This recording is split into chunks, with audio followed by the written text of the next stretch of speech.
mai lalo ia le atua. Ia o mata mo fia le nei a fiafi, le ngata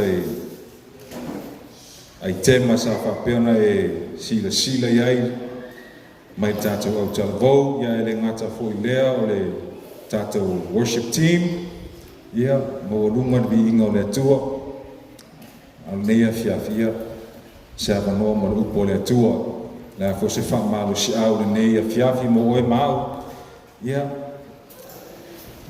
teo i o tātou loto, ma tātou whaomaina o a tātou sāwaringa i le nei tau sanga. Te lo whamanuina o mai tātou le nei aso mau, te lo fo i le se shuro a lala mai po mai mua mai le nei a fiafi, i leo malamalama i le wingo le nei aso. Tātou mo malamalama o le aso nei o whailunga ina ke wisiano lalangi atoa, i o le aso na toi tū manu malo mai le tātou o le i whaola, na atoa i le whaolotanga mo oe maa po le whiaua tala lei. Amene. Ai tai tonu iei au sau pate vi iei le tua.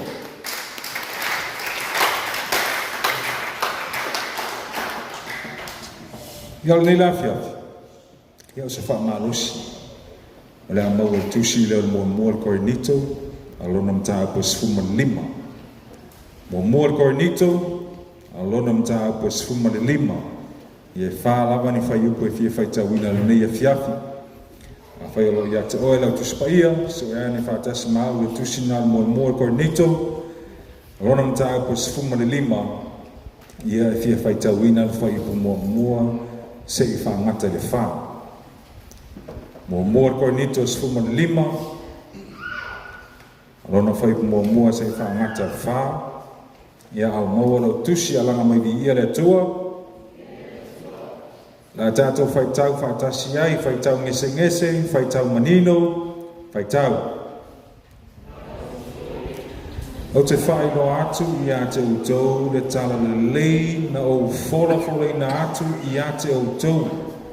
Na o utou ta lia foi, o lo tu mau iai foi utou. O ola i foi utou. Pe a whai tau te tā whimau i le mata upu na whaolaina e au i a te whaolaina e au i a te utou. Pe a whai o utou le talia fua. Awana o tu ina atu i a te utou mea mua, o mea fo ia na o maua fo ia. Na maliu ke riso ma sui o a tātou wanga sala, pei o na tu sia. Na tānu fo i o ia, ma toe tu mai i le aso tolu, pei o upu o e tusi. Amen. Hamele fai po e tolu marwha. Awana o tu ina atu ia te utou mea mua o mea foi ia na o maua foi e au. Na maliu ke riso masui o a tātou anga sala, pei o na tusia. Na tanu foi o ia, ma toe tu mai i le aso tolu, pei o upu o ai tusi. Ia ole tau awha ingana o le whaoratanga mo oe mao Kirisiano nei a fiafi. Pia na tātou mo le mawina le maliu o tātou wali whaola. E le ngata lona maliu o lona tanu mia. Ia malona toe tu man malo. Ia lela wa ato o le tala lei mo tātou Kirisiano. Amene. Awa le tātou tātonu. Ana le aise maliu, ele aise toe tu. O mea ia tolu e tawana whaatau ina i tātou le whiau o tala lei. Na maliu ke riso, na tanu mia, ma toe tū manu malo. O le whiau o le lenga, o le tala le leina mo oi mauri Kirisiano. Me mo le maliu o Yesu ke riso. Tala tuspa ia lei mas tangata ami o tonu i lalo lani. Ana iai se ami o tonu, se whamue le maliu Yesu ke riso. Amene. So le maliu lau Yesu ke riso na tatau, o le mea tatau. Wana le tasia tangata tatau wa mioto ina na o Yesu ke riso. Na fio mai, o la pe o e mau, ta wa mioto ina. O le sacrifice na mo o e mau. Le ima se tasio tatau e ta wa mioto ina. Le ima se iso na mioto nu lava tasi. Awana o Yesu ke riso so na o Yesu fo lava na nga va mo le fa o lai no tato So le ngata la le maliu au le tanu mia fo. Ana le tanu mia Yesu Keriso le fo stoi tu. O le tanu mia fo Yesu Keriso lo fa la fo o lo fa tatau fo ilunga fa lo ino e ma. Mai polo o tatanu fa atasi tatou ma Keriso lo na maliu. Amen. So le me tatau. Man melon tolu le toi tu. Le lau toi tu Yesu Keriso. Mai o tatou toi tu fa atasi fo mo Yesu Keriso I le ola toi fo ta ina. Le ola fo. Wa to le ina le fi au de tala le mo tatou Kerisiano. So le la ne fiafi. Ya ato no se au tu na mo tatou le ne fiafi. O le fi au de tala le.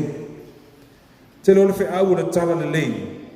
Le volo mo mau Paulo le tu le Roma. Le Roma lo na mta po lua. Alona fai po suma le ono tau tala Paulo tala le fa mai. Awa o te le ma I le tala le ya Keriso. Awa o le mana lava leo le atua. E o laila to uma o e fa tua. E mua le yutaia atoa ma le eleni. So le fe aule nei o tala le fa mai o yele mana. Ele o ma le apostolo Paulo e tau tala ma mori mau le tala le nei ya Yesu Keriso. A mai Paulo na mo tala le nei o yele mana o le atua. E ma fai ona fa aola I tangata. E te ilo o le tala le nei. Wa ova ma le lua afe tau sanga le motua le nei tala le talo na tupu mele. Ale wo ma le nei afiafi o lo e fa longo pea I le lau ngaina. I le tusi le sa tatou faita wino le korinito le asfuma lima. Le fe mei tala Paulo, le au soi. O te whaeloa atu I ate utou le tala le lei na o fola ina atu I ate utou. Te lo le o mer tala le lei na tau lomo tala le lei lea. Ameni, me whanafa me tuspa I e tupu le whatua tua ina wo e wha longo. I le tala le lei a Yesu Keriso. So le nei afiafi, o le tā ua I o le nei tala le lei. O le whiau le nei o tala le lei ese malona tā ua I a te oe mau Kerisiano. Ele ngata o yele mana o le atua pēna whaola I a te oe mau. A yelo na o ngai aso umo o tātou o lama. So le whesiri le nei afiafi mo tātou. E whapewhiona e whaatau ina tala le lei o tātou o lama. E lua nei meo te whiau mai a tusile sa tātou whaitau ina. A whai wo e malama le whiau o tala le nei e fiafi. O tala le ato atoa o le maliu o Yesu Keriso o lona tanu mia malona toe tū manu malo. Mo oe maa o le tangata angasala ina i e whaolaina. So le whiau le tala le e te tau ona whaatau ina e tātou Kerisiano o le whiau o tala le. Ka pewhiona e whaatau ina nei whiau le nei e fiafi. Iolo ieina I mei olo o tā ue Paulo I tusile sa tātou whaitau ina. O mai tāla Paulo, mea mua e tauan tātou whaia. O mai Paulo, e te tauan tātou talia. Peo no whai atu o tāla leinei sa tāla ia, sa launga ina, sa muri mawina, sa tustusia. Lea wo o mai atu e le fiafi nei tāla leina, a o e whaitau ila mai whanongo longo le whiau ni o tāla leina. O le mea te tauan tātou whaia, o le talia. Me le whaipu mua, le au stoi, o te whaelo atu I a te o tau le tala lei, na o fola ina atu I a te o tau, na o tau talia fo. Te roe le isa o ngai te whaarong longo I se mea e te le talia ina I lolotu. Ameni. O le a se tala se whai atu I a te oe a e le taltomu ina me le talia ina. E le ia sona o ngai a te oe, se whanganau e talia ina. Toa e le o maa tala na I a te oe. So le la muli mautala Paulo I. O mai. O le tātou, o le nei tala le tātou te whaarongalongai, e tatau na tātou talia ina. O le upu whapertania le o sawi, o le receive. O le wing o le upu le receive, it means widely accepted as authoritative or true. No ia o e whaamaunia mai tatumuina o le mea moni. So le tāu o le nei tala le tauna e talia ina, ma te tauna ave ma mea moni ia te oi. Te roina o toi tū Yesu Keriso. Sa tau ma whaita ngata ina ia whaatupu ni tala. Ina ia awane I moni le toi tū Yesu Keriso. Te le tangata na moli mawina toi tū Yesu Keriso na ele angelu.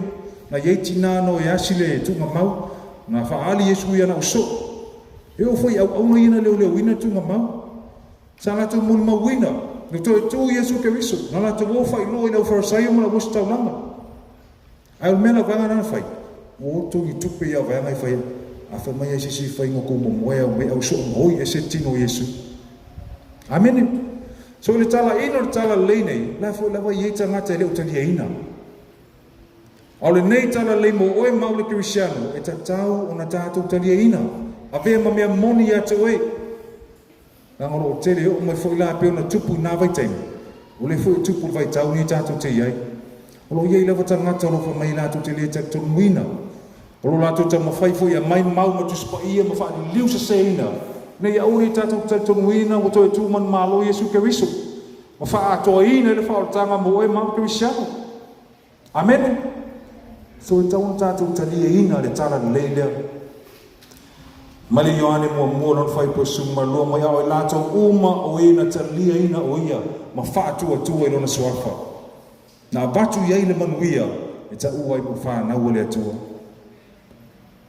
so se no o tatu talia ina e te fa lo so e pa mai ese le loa ese le talia so ta ua lo tatu talia ina o le te au tala leia Yesu Keriso amene o le mea luna lua o te fia tala noa nei e fiafi e tātou te whaatawa ina le tala leila e le ngata na tātou talia ai tau hon tātou tū mau iai o le mea luna lua nā tū mau iai e le ngata na tātou talia ma avea ma mea moni a te tātou ai te tau hon tātou tū mau iai i le whai mua wha mai o te whaelo atu ia te tau le tala le leina o fola ina atu ia te tau na o tau talia fōi ma le mea luna lua o lo tu mau ai foi o to so ele ngata ton tatu to le ina le nei tala lei ai tatu tu mau ai o lo fa pertania mai to stand firm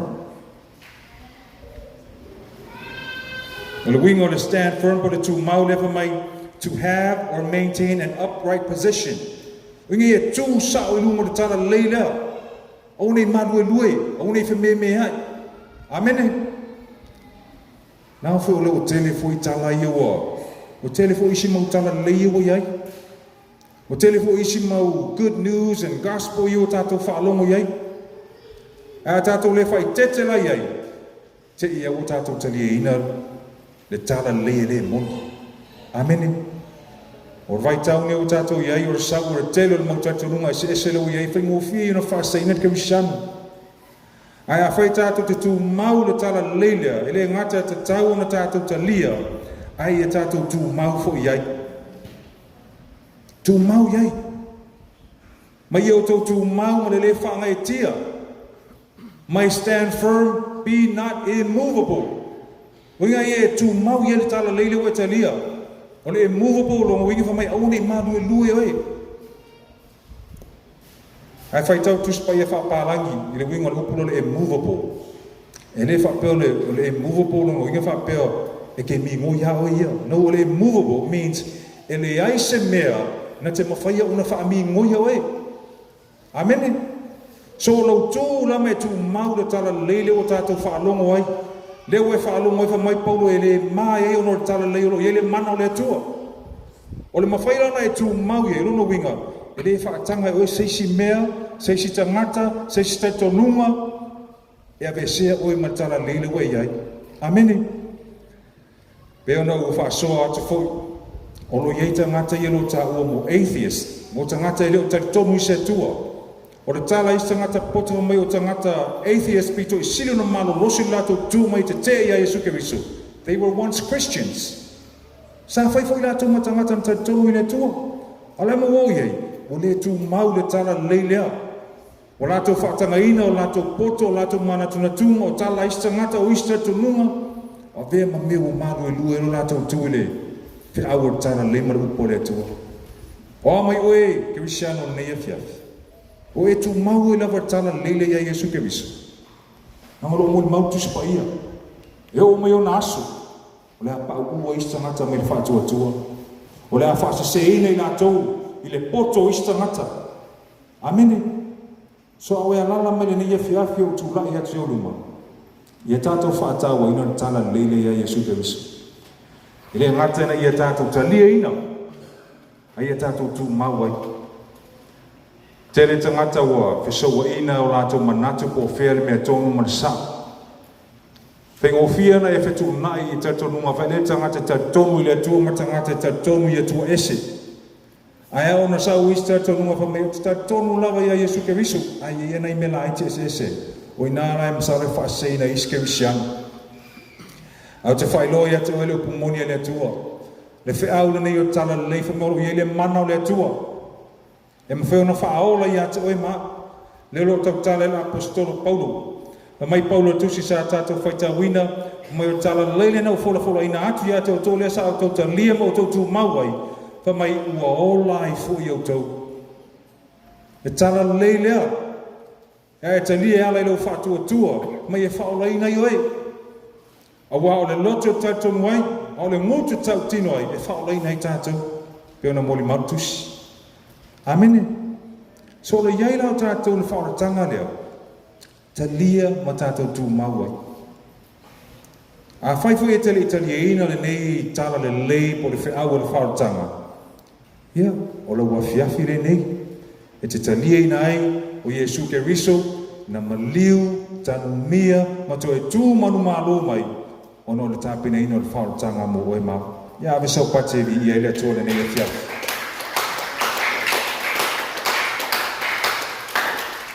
So e tauna tātou talia ina nei tala lei. E te tauna tātou tū mau ai. Ina ia whaola ina i tātou.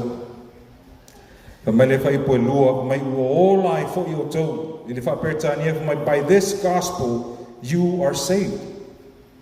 So e leila wasisi mea mpona whaola ina i tātou. E le whaola ina i tātou se ngor se lotu. E le whaola ina i tātou se tātou nunga e o nao Yesu Keriso lawa mwhawon whaola ina i tātou.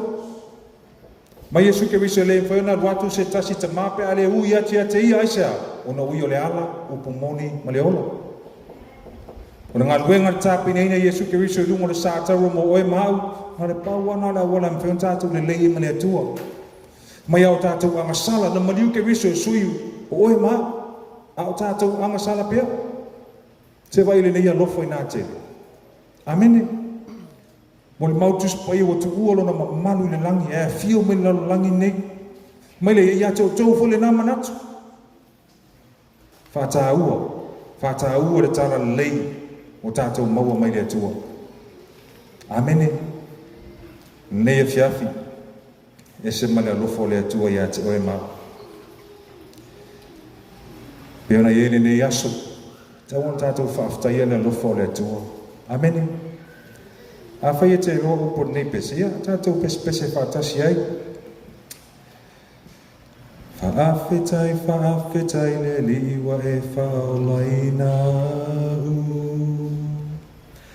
Whaafetai le liwa e whasa o lotua u. Sau le loa i le amasa, wa ia whaola ina o lo ua ma. Whaafetai le liwa e whaola ina o. Thank you, Lord, for saving me. Thank you, Lord, for setting me free. Once I was lost, but now I'm found. You saved my soul, now I'm heavenly bound. Thank you, Lord, for saving me. Laso nei tātou te whaftai ele lofa malama leo le tua. Ona wai e whaola ina i tātou. Ona wai e whaasa loto mai a te oe mahau mai le whawhanonga ma se o le whawabau. Sa tātou le loa le masala. A uia lea na apa mai o na awa lofa ma whaola i a te oe mahau. Amene. La tātou tutu la ili nei a fiafi. Tātou whātāua ina le whiaua tala lei Kerisiano, tātou e kāle sia, Fe aule tala le tauna tātou talia ina. E le ngata tauna tātou talia ina ia tātou tu mau e foi. Aua e te whaatanga ina se mea se tangata so sa isi po lea lava. Ea pe se ina oe mai le nei whātua tuanga o tātou iai. Mar mea muri e tātou loa le te au nei o tala le e whaola ina i oe maa. Lau so atu au tātou pese nei e fiafi whata au le whi au o tala le. Te roe le whainga o fie le atua o rona alo pele iai o Iesu ke riso le alo e pele i le atua. Ai fa mai o ia tu ina mai o ia aisa ono le lufo le atua ia te oe maa. O mea umana tau abeina Iesu ke riso mea nā sa te tau mo oe maa. Le anga sara lalangi o wha mai umalava. Tau abeina uma Iesu ke riso e umana sa tau. Au le tau ina o le sala na oe maa o le neia fiafi e ka le sia. Ai whaafitai tele i le neia lofa i nā tele. Oe na ia sui tūlanga mo oe maa. Ina ia ola oe maa o tangata masama. Le nei wa ta ai nei manuia. Le nei wa e sa loto ai ta wa me to wina i oi lumo le tua. Ono nei lofa i nā tele. La sa utali atu le fe awa tala le nei fiafi. A ocean au nei pese. Ala tu atu le avano ia te oe. Te sawa i le tua a faita le itali ina le Iesu Keriso. A faita le itali ina le nei tala le lei lumo lama. Sa lo wa fiafi le nei. Sau te tuilu mo le tua mai whape atu au le nei ofo ina atu lo wola mo oe. Wa uloa le maliu mo awa masala na lesa mo oe Iesu Keriso o te le sao i ola e whapapau pene o te whanu le anga sala. A o loa rofa Iesu Keriso wa maua i le awa noa o te sao atu i le ola e whapapau. A whai oe le nā le ia piapu Sau e ofu ina atu le wola ia te ia. A whai po e tau ma mao ma le atua. Sau e tu e whale le lua maafutanga le neia fiafi. Whai alo ia te oe se mai. Sau e te fia ta talo mo oe. O le si fo ina ta ua le nei tara le lei olo e wha maro loa. Olo e wha sauro tonga mo oe. O a wha pita au olo e ui ai. Mau olo sauro tonga e ana tara leia Iesu Keriso. Hallelujah. Thank you, Jesus.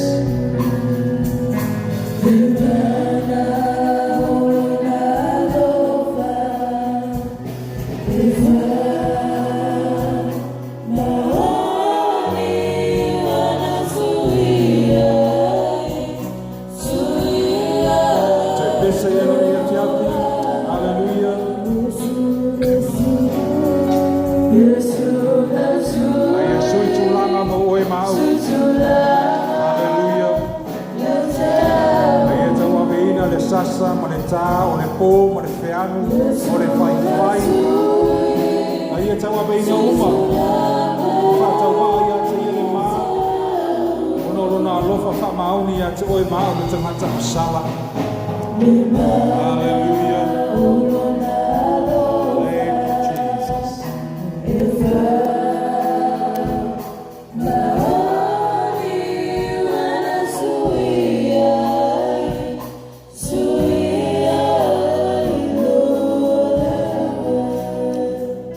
Tai atu ia te nātou o mai le nei fiafi te lia le wala au le atua. Tātou foi o loo mata mai le nei fiafi po whea lava le vaenga le nei lalangi ro e maua mai le nei whasala launga. Tu atu lo loto i le atua o le atua e fia o ia iso se mea. E iai iso se mea. Tu atu lo loto ia te ia. La se mana onga lo e sauma o e le nei fiafi. Whai lo atu i le atua le nei fiafi. A whai foi o lo e mo se tase fōlo na whalongolongo le nei fiafi. A whai e te le tali ina Iesu Keriso e whai maali mo whaola le nei o langa lo e iai. Ia mana ia ave nei fiafi te ofu ina toa iro ola ia te ia. Tu atu lo loto ia te ia le nei fiafi. Mai whapea atu Iesu o uloa o au le tangata anga sala. O uloa oina e maliu mo au anga sala. O uloa fo e leila vasisi ala te sawa toi le ola e whaavau o nao lawa fio lava. Le neia fiafi o te whapea atu. o au lava o tangata ngasala ai o te pala au lia whapitua o Yesu Keriso i lau o langa a vea oi maali ma whaaola i lau o langa a vea au mauatali mau a whawhine le nei a fiafi e te loa ai te talo whapena le nei a fiafi ka mai tuspa ia e oli a ngelu le langa e fia le atua malana au a inga o le langi i se tangata to atasi ai salamo ma to e foi le atua a whaina oina nei a fiafi ma e te talo ina se te talo whapea i e loa o whao leina oi o wao le loto te tatunu ai au le mutu tau tino ai e whao leina ai oi o upo tusi le upo stangata ai tatunu wina la nei a fiafi o whao leina oi mo i tātou o lo tutu lai pēr mai mana onga whapitoa nei a fiafi tu atu lo loto i le atua te fia sauni e te talo mo i tātou le atua lo mātou tamai whaftai tele i lo upu le nei a fiafi mo i mātou o le tā ua ia o le whiau o le tara le lei o le whaoratanga mo tangata uma lava lo mātou atua whaftai lo walofa i nā tele whaftai Yesu Keriso i lo wofo ina we ofo ina mai lo wola e sui ai mātou whanau ang sala le lalolangi ang sala le nei wa tawa mi o to wina i mātou i o luma a vea i mātou mau whanau lo mātou tua ono le tongi ola ma le nei tala lei ta maa le nei a fiafi a o mai lau whanau i o luma i anga le lei mai whawhido i o nātou mana onga tofu lava tangata malona mana onga le nei a fiafi le atua a oio le atua si sila i o mātou loto nei lava se meo lilo lau sila whanga i anga le lei mai whawhido ia mana onga lau whanau le nei a fiafi o ai se tasi o maulona tino i mai o ai se tasi o tau sua se ngā luenga o ai se tasi o lo ui ni mawhatianga anga le lei oile atua ma whawhido ia o nātou mana onga whamanuia, whaola whawhido ia o nātou mana onga le nei a fiafi talo foi lo mātou atua i e o lo mata mai le atua le nei sauninga le nei a fiafi whamanui atu i ate i lātou lo mātou atua pui ma leo i sio lātou ola o lātou au maua i atu nui whafo lo mātou tamai anga le lei oe le atua i le nei a fiafi i lau o ona sa tai ia le sauninga lau whanau anga le lei polo kalama sa tāpina ina le ngata au talavou i ala worship team lo mātou atua whamanui atu i ate i lātou lo mātou tamai anga lei oe se o a sia lau malu le nei a fiafi ia whamanui atu i ate i lātou atusano lo lātou a sia singa lo mātou atua o a fwini mana ongalo i ate i lātou le atua whawhido ia oe lo mātou tamai tusama lo lava fina ngalo oe ro mau lātou tino i mai pa iane pa ifo o lofa au wha malo lo mātou atua whawhoi sia mā losi o lātou tino lo mātou tamai talo foi lo mātou atua ono ngā luenga lau e ka le sia le atua pe ona iai e anga le leo le atua matalai e oe whai tuto o whamanu ianga le atua lo mātou tamai ne ia whatau nuina manuia ngā luenga lau whanau whai e oe se whawenga sili le nei ngā luenga lo mātou atua a vea pe lau e ka le sia whai malima mawai le atua mātou te ngā lului a oe le atua e te whai a wawenga mai whatutupu ina wawenga le nei ngā luenga lo mātou tamai whamanuia oe le atua i lātou u malawa o lo maua na lava noe whanau longo i lau whiau le nei a fiafi. Ia fōi matu mau pēr i ate oe lau lava vi inga ta mā. Nei māso uma se ia o lava le whavavau lava. And everybody says, Amen. Pāwhitai, nā tātou alalo mai lalo vi ia le atua. Ia whamalosi tātou e ka le sia.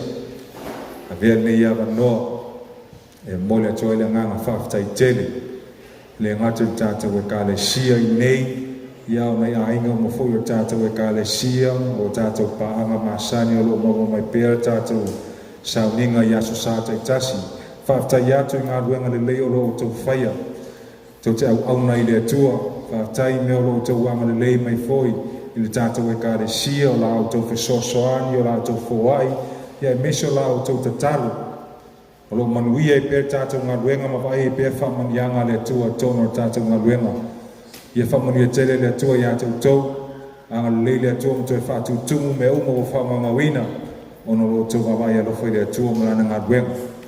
Whamalo atu le worship team, tu sai fo mai tau te ngala wapinga ia mātang o fie me uma. Ele ngata whaftai atu ono tau tāpen penama. Ia whaftai atu fo tātou e kāre sia o i lava sa a maisa na whasosoani pe ona saunoa atu tai worship team ia le se me o lilo si la whanga le tua ia ngā leira tua mto e whātou tumu atu me uma o tau fo ia. Ia whaftai fo i ono le car wash mai mawhtanga ta male sa whaia ina soana nafi. E ui lawa le ti munga ma le lolo wartau. Se ananga le leila wale atua le wha moe moe nei ta maa. Amene, o wharalo motu le tala le car wash ta maa. So le, ia vi ia le atua, ma na ia se le inga nei ta maa msal. Ia kai daka ele afe, mena o wharalo motu tau mai e ta maa. Ia ave sau pate vi ele atua, ia e whai kādenga o le atua. Ia wha malo atu fōi tātou e ka le sia tu sai fōi mar tātou sauninga sa tātou awai atu i las whareile o te lua le se rei whamanga ina i le afi. Amene, ma na ia tāpe penanga sau ma le whi au le atua, ma ua lunga le inga le atua. Ia aune tātou misia wanoa whapene, te se wanoa lawa e whai loa tu tātou e ka le sia tātou te masi ia i ono le upo le atua, ia aune i e tu ua nā wanoa e ana. Whamani yanga uma mea nā mo oe mau. Ia, tai atu tātou kāre sia. Whamani e tele le tua e fōwhanga umo le meiwa yasu. Mese mei e whanau ia o onga, o tō whiawhia mga luenga mai e no whawhale. Ia, mau pel mālosi mai le tua. O te tāro fōi, ia whao penga ina pēr oi le upo le tua. Sa auni so steini. O i lava se tasira tai atu le tua mo mea so soani. O se whamalosi ia aua ia te oile upo le olo upo e ati ia e ai ma whamalosi ai ia whamani e tere le atua tātou e kāre sia ia rawa noa mo tātou whailau tusi ia wafuina ia tātou polanga ia mo le neiva yasu